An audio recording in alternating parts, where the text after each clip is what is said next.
Tears from a man who witnessed the horrors of the Saffron Revolution firsthand. Until now, U Pancha, a Sikh businessman, was the unknown face of Burma's uprising.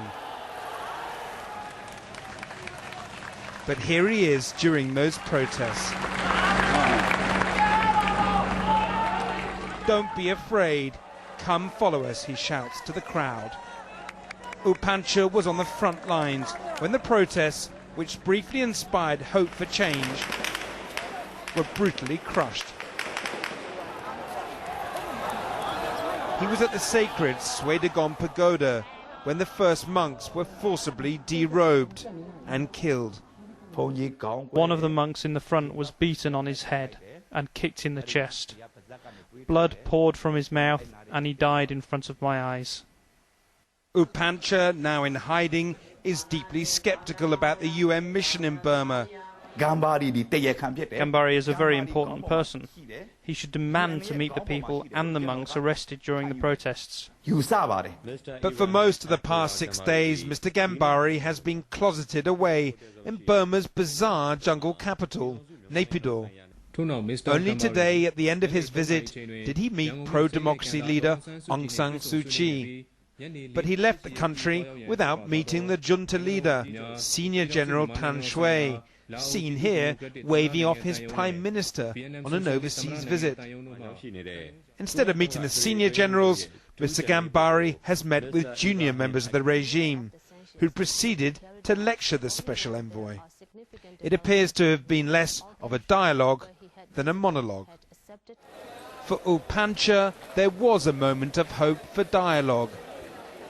He revealed to Channel 4 News that not all military commanders were prepared to follow orders to fire on monks and unarmed civilians. He held secret talks with a senior army officer who refused to carry out the orders of Burma's military strongman. The commander of the 77th Regiment said to me, "We will not shoot. We understand the situation, so please hold the demonstrations in a peaceful manner." So they sent another commander, Thura Shui Man, to Rangoon, and he ordered his soldiers to shoot the protesters.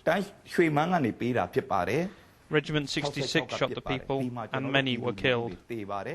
We felt great pity about the death of these monks. We shall never forget this. And the danger, danger, drawing near them was a white coat. And the danger, danger, drawing near them was a broad boat. And the water, water running clear beneath the white throat. And the hollow chatter of the talking of the tadpoles who know the outside. Should we go outside? Should we break some bread? Are you interested?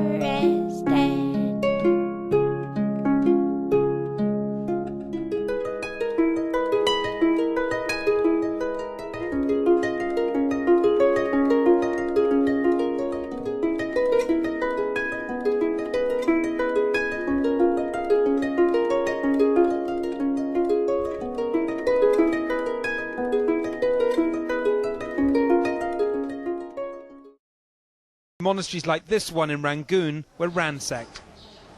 The security forces did not hold back. At this monastery, pools of blood mark where monks were ruthlessly beaten. Kawida confirmed that the brutality continued in detention. The junta officials sat on chairs, and then 3 monks at a time were told to squat on the floor. They were asked if they took part in the movement.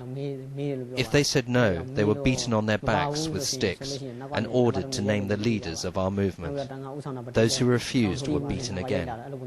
Monks are still being jailed, he says, and some are being killed. Bochi's organisation has documented that over 1,000 people are still being held in detention following the crackdown, far more than the government admits to. And torture, he says, is widespread.